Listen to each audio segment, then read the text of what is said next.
Hello students, आपने last video में ये समझा कि ये फिजिकल डेफिसिट क्या होता है, उसका मीनिंग हमने आपको समझाया, वो उसका जो इफेक्ट होता है उसके बारे में हम क्या बात करेंगे। तो वो सारी चीज़ें जो फिजिकल डेफिसिट के एग्जांपल से आपको समझाई थी लास्ट ईयर जो वीडियो है उसमें। तो लास्ट वीडियो में आपने देखा कि फिजिकल डेफिसिट क्या होता है। तो जो फिजिकल डेफिसिट है, अगर उसके होने से हमारी जो इकोनॉमी है उस पर क्या असर पड़ता है, हम उस पर डिस्कस कर रहे थे और उसमें हम पॉइंट पर आ रहे थे। तो जो आपने वीडियो देखी, जो लास्ट वीडियो अबाउट ईयर जो 5 मिनट की वीडियो थी वो आपके पास थी। तो अब ये जो वीडियो है इसमें हम आपको जो इम्प्लीकेशंस हैं उन पर डिस्कस करेंगे। तो पहला जो इम्प्लीकेशन है वो है इन्फ्लेशनरी स्पाइरल। इन्फ्लेशनरी स्पाइरल, तो ये इन्फ्लेशनरी स्पाइरल है क्या, ये आप समझ लीजिए कि हमने आपको बताया था, जैसे कि लास्ट वीडियो में देखा था कि अगर गवर्नमेंट का जो खर्च ज़्यादा हो जाता है, आपके पास रेवेन्यू कम होता है और वहाँ से ये जो फिजिकल डेफिसिट है वो हमने कैलकुलेट करके बताया था कि जो 100 आपके पास लाख करोड़ का बजट जो कमी थी बजट में, तो वो फिजिकल डेफिसिट था। तो इसके लिए क्या करना पड़ता है, गवर्नमेंट को बोरोइंग करना पड़ता है, आगे से उधार लेना पड़ता है और कुछ हमारी इकोनॉमी में आता है। तो उससे क्या होता है कि एक्स्ट्रा जो हमारे पास सप्लाई है वो आपके पास शुरू हो जाती है। तो जो एक्स्ट्रा हमारे पास मनी आई, हमारी सप्लाई आई किसकी, जो हमारे पास मनी सप्लाई है, जो एक्स्ट्रा मनी हमारे पास आ गया इकोनॉमी में, उससे क्या होगा कि वो लोगों की इनकम पर इफेक्ट डालता है, क्योंकि एक्स्ट्रा मनी आ जाएगी तो एक्स्ट्रा इनकम लोगों की होगी और वो क्या होगा एक्स्ट्रा इनकम से कि वो डिमांड बढ़ा देते हैं, जिससे हमारे पास क्या होता है कि इकोनॉमी में जो प्राइसेस हैं वो बढ़ने लगते हैं। तो इसी को हम बोलते हैं इन्फ्लेशनरी पावर्स या इन्फ्लेशनरी जो एजेंट्स हैं वो वर्क करना शुरू कर देते हैं। जब ये इन्फ्लेशनरी हमारे पास पावर शुरू हो जाती है तो कंट्री में ये प्रॉब्लम आती है कि उसमें जो प्राइस राइज है वो हो जाता है, कंट्री में जो कीमतें हैं वो बढ़ने लगती हैं और फिर ओवरऑल सैटिस्फैक्शन होता है उसकी जो है प्रॉब्लम बहुत ज़्यादा क्रिटिकल हो जाती है और वो प्रॉब्लम्स को फिर बेयर कर नहीं पाता है। तो इस वजह से जब भी फिजिकल डेफिसिट के लिए जो फाइनेंसिंग किया जाता है, उस फाइनेंसिंग की वजह से कंट्री के अंदर जो मनी सप्लाई है वो इंक्रीज होता है और इंक्रीज होने से कंट्री में जो इन्फ्लेशनरी जो पावर्स हैं वो शुरू हो जाती हैं और प्राइस राइज की कंडीशंस क्लियर आपके पास होना शुरू हो जाती हैं। तो ये जो हमारे पास इन्फ्लेशनरी है, ये स्पाइरल जब क्या होता है कि एक बजट, दो बजट और तीन बजट इस तरह से जो डेफिसिट है बढ़ता चला जाता है, तो ये स्पाइरल जो है वो एक घेरा जो है वो आपका क्रिएट हो जाता है कि प्राइस बढ़ने शुरू हो जाते हैं। अगर प्राइसेस 2% एनुअल बढ़ रहे हैं तो प्रॉब्लम नहीं होती, लेकिन प्रॉब्लम होती है जब ये ज़्यादा बढ़ जाते हैं, जब ये 2 से जब पहुंच जाएं तब कंट्री के अंदर बहुत ज़्यादा प्रॉब्लम्स हो जाती हैं। तो इसलिए क्या होता है कि इसका जो इफेक्ट है वो हमें देखने को मिलता है और इसका एडवर्स इफेक्ट होता है इकोनॉमी पे। तो जब भी फिजिकल डेफिसिट बढ़ेगा तो ये इन्फ्लेशनरी जो स्पाइरल है वो क्रिएट हो जाएगा। तो इन्फ्लेशन कंट्री में होने का मतलब है प्राइसेस बढ़ना और प्रोडक्ट्स को प्रॉब्लम होना। तो ये इफेक्ट हमारा यहाँ दिखाई देता है। आपको ये समझ में आ गया। अब दूसरा जो हमारे पास पॉइंट है जिसे हम बोलते हैं नेशनल डेट, जो देश का जो हमारे पास जो बोरोइंग कर्जा है वो बढ़ने लगता है। जैसे जैसे आपके बजट के अंदर ये जो डेफिसिट है, फिजिकल डेफिसिट वो बढ़ता है और ये हर बार क्या होता है बढ़ने लगता है। तो जब इस तरह से ये बार बार बढ़ेगा और बार बार हम क्या करेंगे, ये बोरोइंग करेंगे तो हमारे देश के अंदर जो है कर्ज, बोरोइंग, ये जो डेट्स है वो बढ़ने शुरू हो जाते हैं। और ये जो यूनियन हमारे पास जो गवर्नमेंट है, अगर वो बार बार इस तरह से जो बोरोइंग बढ़ाएगी तो देश का कर्जा बढ़ेगा। ये इंटरनल आपके पास, इसके साथ साथ अगर एक्सटर्नल अगर हमारे पास बोरोइंग बढ़ने लगी तो फिर ये जो हमारे पास बर्डन है वो बढ़ने लगता है। जो आज आप बोरोइंग कर रहे हैं उसको रीपेमेंट तो करना पड़ेगा, तो आने वाली जो जनरेशंस है उन पर इसका इफेक्ट जो है वो काफी बुरा पड़ता है। तो इस तरह से हम ये कह सकते हैं कि देश का कर्जा बढ़ने से हमारे बर्डन्स जो हैं वो बढ़ने लगते हैं, हमारा अटेंशन जो है वो जो बजट की पॉलिसी है जिसमें क्या होना चाहिए, प्रोग्रेस होनी चाहिए, उस पर कहीं ना कहीं इफेक्ट पड़ जाता है। तो इस तरह से जो हमारी कंट्री में जो डेफिसिट है, ये जो फिस्कल डेफिसिट है, इसका इंक्रीज या इसका बढ़ना हमारे जो लायबिलिटीज हैं उनको बढ़ा देता है, हमारे जो प्रॉब्लम्स हैं उनको बढ़ा देता है, हमारे पास जो बर्डन है वो उनको बढ़ा देता है। तो बर्डन बढ़ने से हमेशा क्या होता है कि इफेक्ट हमारी पॉलिसीज पर पड़ जाता है। तो ये चीजें कंटिन्यू होना शुरू हो जाती हैं। इसके बाद हमारे पास आता है vicious circle of high fiscal deficit and low GDP.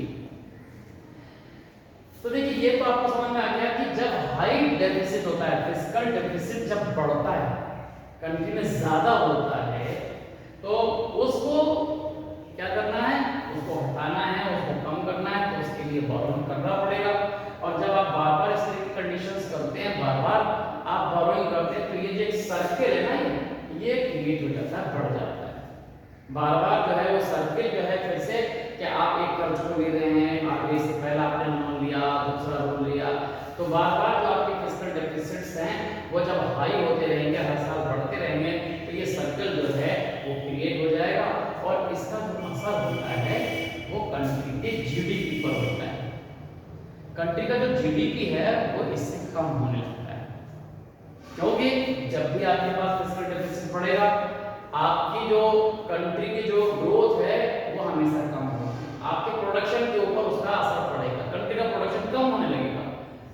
क्योंकि क्या हमारे पास क्या होगा, क्या हम लगातार यहाँ पर क्या करेंगे कि जो आपके पॉलिसीज बना रहे हैं, हमारा अटेंशन फिर क्या हो जाएगा, कंट्री की जो बर्डन है, फिस्कल डेफिसिट है, इसको कम करने का हो जाएगा। इसका असर ये होगा कि हमारे प्रोडक्शन, हमारे इन्वेस्टमेंट पर असर पड़ जाएगा और हमारा इन्वेस्टमेंट कम होने लगता है, तो जिसके वजह से हमारी जो जीडीपी है वो पीछे जाने लगती है, हमारा जो कंट्री का प्रोडक्शन है वो गिरने लगता है और उसका असर हमारी कंट्री पर उल्टा हो जाता है, तो उसका असर कम होना शुरू हो जाता है। इस तरह से हम कहते हैं कि जब भी हमारे पास जो फिस्कल डेफिसिट है वो आपका बढ़ेगा, तो कंट्री के अंदर जो हाई फिस्कल डेफिसिट है ये हमारे प्रोडक्शन को कम करेगा, हमारा अटेंशन हमेशा इस पर चला जाएगा कि हम अपने जो डेफिसिट्स हैं इनको कम कैसे करें, हम जो लोन ले रहे हैं उनको कैसे रिपेमेंट करें, तो हमारी पॉलिसीज के ऊपर जो फर्क है वो आना शुरू हो जाता है। तो ये बात आपको समझ में आ गई। अब इसके बाद आता है क्रोडिंग आउट। तो क्रोडिंग आउट क्या है, ये क्रोडिंग आउट भी इसी तरह से आप समझ लीजिए कि कंट्री में जब जब आपके पास ये जो विक्सिस साइकिल क्रिएट होता है, ये जो आप चक्र, उधारी का जिसे चक्र बोलते हैं, वो अगर शुरू होता है एक के बाद एक, अगर आप उधार लेते हैं, लोन लेते हैं, तो आप पर बड़ा असर पड़ता है। वही चीज गवर्नमेंट के ऊपर आती है कि अगर वो बार बार फिस्कल डेफिसिट के वजह से डेफिसिट फाइनेंसिंग की बार बार अरेंजमेंट करता है, तो उससे क्या होता है कि कंट्री के अंदर जो जीडीपी के ग्रोथ की रेट है वो कम होने लगती है, और जब वो कम होने लगेगी, बहुत स्लो होने लगेगी, जब ग्रोथ स्लो होगी तो नेचुरली क्या आपका प्रोडक्शन गिरेगा, प्रोडक्शन गिरेगा, जैसे पहले आपने कहा कि फिर वहां से डेवलपमेंट की जो प्रोसेस है वो बहुत कम होगी। क्यों? क्योंकि जब क्रोडिंग आउट होता है तो इसका असर जो है हमारी कंट्री की जो फिस्कल पॉलिसी है इस पर पड़ता है। फिस्कल पॉलिसी में आपके पास क्या होता है कि एक रेवेन्यू होता है कि जो कंट्री को रेवेन्यू यानी कि अपने सारे सोर्स से इनकम को बढ़ाना होता है, कलेक्ट करना होता है। दूसरी तरफ जो कंट्री का जो एक्सपेंडिचर है वो एक्सपेंडिचर कम करना हो जाता है। तो वैसे आपके पास क्रोडिंग आउट यही है कि जब आप क्या करते हैं, कंट्री में फिस्कल डेफिसिट बढ़ जाता है तो उसको कम करने के लिए, उसको रिपेट करने के लिए आपका टोटल कंसंट्रेशन आपकी फिस्कल पॉलिसी पर जाता है, और फिस्कल पॉलिसीज में आप क्या करते हो कि जो हमारे एक्सपेंडिचर के सोर्सेज है, जो खर्चे हैं, उसको कम करते हैं, और कम करने का सीधा सीधा असर होता है कि कंट्री का जो इंफ्रास्ट्रक्चर है उस पर इसका असर हो जाएगा, और जैसे ही कंट्री का इंफ्रास्ट्रक्चर पर इफेक्ट पड़ा तो इंफ्रास्ट्रक्चर हमेशा जो प्राइवेट इन्वेस्टर्स होता है उनको अट्रैक्ट करता है। तो हम प्राइवेट इन्वेस्टर्स के लिए अगर खर्च कम कर रहे हैं तो वो उससे अट्रैक्ट क्यों होंगे? वो अट्रैक्ट नहीं उससे क्या होता है कि वो इन्वेस्टमेंट की एक्टिविटीज नहीं करते। दूसरी तरफ हमारे पास एक्सपेंडिचर कम होने लगता है, तो हम अपना जो इंडस्ट्रियल सेक्टर है वो भी हमारा कम होने लगता है। तो इससे क्या होगा, कंट्री में जो अनएम्प्लॉयमेंट है वो बढ़ने लगता है। और अनएम्प्लॉयमेंट आपको मालूम ही है कि जब भी बढ़ेगा लोगों की इनकम फिर कम हो जाएगी। अब लोगों की इनकम कम हो रही है और दूसरी तरफ अपने फिस्कल पॉलिसीज में वो इनकम को बढ़ाने की कोशिश करते हैं। तो इनकम को बढ़ाने का केवल एक ही सोर्स है और वो है टैक्स। अब आप एक तरफ टैक्स बढ़ाएंगे, कंट्री की इनकम को बढ़ाने की कोशिश करेंगे और दूसरी तरफ एक्सपेंडिचर कम करके आप वहां पर अनएम्प्लॉयमेंट की कंडीशंस को क्रिएट किए हुए हैं। तो क्या होगा, लोगों के पास इनकम ही नहीं होगी, तो वो आपके टैक्स कैसे पे करेंगे। तो इस तरह की जब प्रॉब्लम्स आ जाती है तो कंट्री में ये सबसे ज्यादा डिसएडवांटेज होता है। तो कंट्री में क्या होता है, ग्रोथ बिल्कुल रुक सा जाता है, एकदम क्रिटिकली कंडीशंस होती है। इसी को बोलते हैं कि जो फ्लोटिंग आउट ऑफ कंडीशन है, क्या डेवलपमेंट के लिए रास्ता निकालना मुश्किल हो जाता है। तो ये बहुत स्लो फिर जाकर कहीं आपके डेवलपमेंट का रास्ता धीरे धीरे करके निकालेंगे। तो इससे कंट्री का जो ग्रोथ है वो कई साल पीछे चला जाता है। तो इस तरह से हम क्या करते हैं कि ये जो फ्लोटिंग आउट है ये आपका कंट्री में अगर एक बार शुरू हो गया, एक बार कंट्री में ये जो डेवलपमेंट की जो प्रोसेस है बहुत स्लो हो गई, तो वहां से निकलना, फ्लोटिंग आउट होना, जो डेवलपमेंट है वो करना वो मुश्किल हो जाता है। इसी को हम बोलते हैं कि ये जो कंडीशंस हैं वो काफी टिपिकल हो जाती हैं, मुश्किल वाली कंडीशंस होती है, देश का डेवलपमेंट के रास्ते पे आना मुश्किल होता है। तो ये कहते हैं कि जब इस तरह की एक्टिविटीज होती है तो फ्लोटिंग आउट बहुत मुश्किल होता है, डेवलपमेंट का रास्ता निकालना मुश्किल होता है, तो कंट्री में और ज्यादा प्रॉब्लम्स हो जाती हैं। तो ये बात आपको समझ में आ गई। इसके बाद हमारे पास एक और पॉइंट आता है, ये पॉइंट आपको समझ में आ ही गया। इसके बाद आता है इरोजन ऑफ गवर्नमेंट क्रेडिबिलिटी। अब क्रेडिबिलिटी सभी को पता है कि विश्वसनीयता होती है, भरोसा होता है। आप सिंपल समझ लें, इंडिविजुअल में भी आप समझ लीजिए कि अगर आपके पास आपका भरोसा किसी पर है तो आप उसके साथ एक्टिविटीज करोगे, और अगर आपके पास भरोसा नहीं है उस व्यक्ति को तो आप क्यों करोगे, बिल्कुल नहीं करोगे।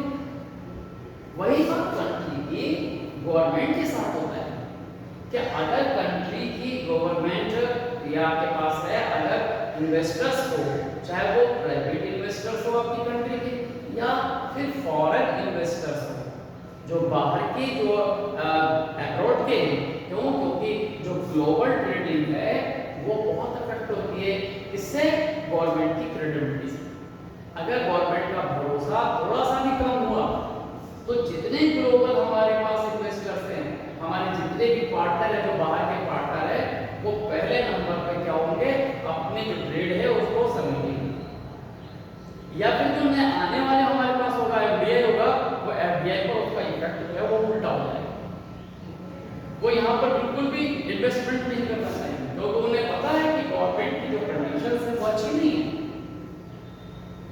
तो जब वो अच्छी नहीं है तो कहीं ना कहीं उनकी ट्रेडिंग के ऊपर कंट्रोल किया जाएगा, उन पर बैन किया जाएगा, और इसलिए वो ऐसी कंडीशंस को आने से पहले ही वो रोक देंगे। तो इसलिए जब भी गवर्नमेंट की क्रेडिबिलिटी कम होती है देश के अंदर, जो ये बोरोइंग बढ़ती है, इससे क्या होगा, बार बार लोन लेने से भरोसा जो है वो टूटता है, विश्वसनीयता कम होती है। जैसे इंडिविजुअल का होता है, एक व्यक्ति बार बार आपसे कर्जा लेता है तो आप उसका भरोसा क्या होता है, एक बार करते हो, दो बार करते हो, फिर नहीं करते। वही कंट्री की कंडीशंस होती है कि एक बार, दो बार, तीन बार, इसके बाद जो है अगर बार बार तो अपने बजट में डेफिसिट फाइनेंसिंग कर रही है, कर्जा बढ़ता चला जा रहा है, तो गवर्नमेंट की जो क्रेडिबिलिटी है उस पर असर आ जाता है। तो एक बार क्या होगा कि जो क्रेडिबिलिटी गई तो फिर जो है हमारे जो ग्लोबल ट्रेडिंग है वो ट्रेडिंग बंद हो जाती है। तो इस तरह से हमारे पास क्या रहता है कि जो विश्वसनीयता, जिसे आप बोलते हैं ना, भरोसा, कंट्री में लोगों का भरोसा, वो आपका ब्रेक हो जाता है। तो जो ग्लोबल हमारे पास ट्रेडिंग है, जो हमारे पास अर्निंग है, वो खत्म हो जाती है।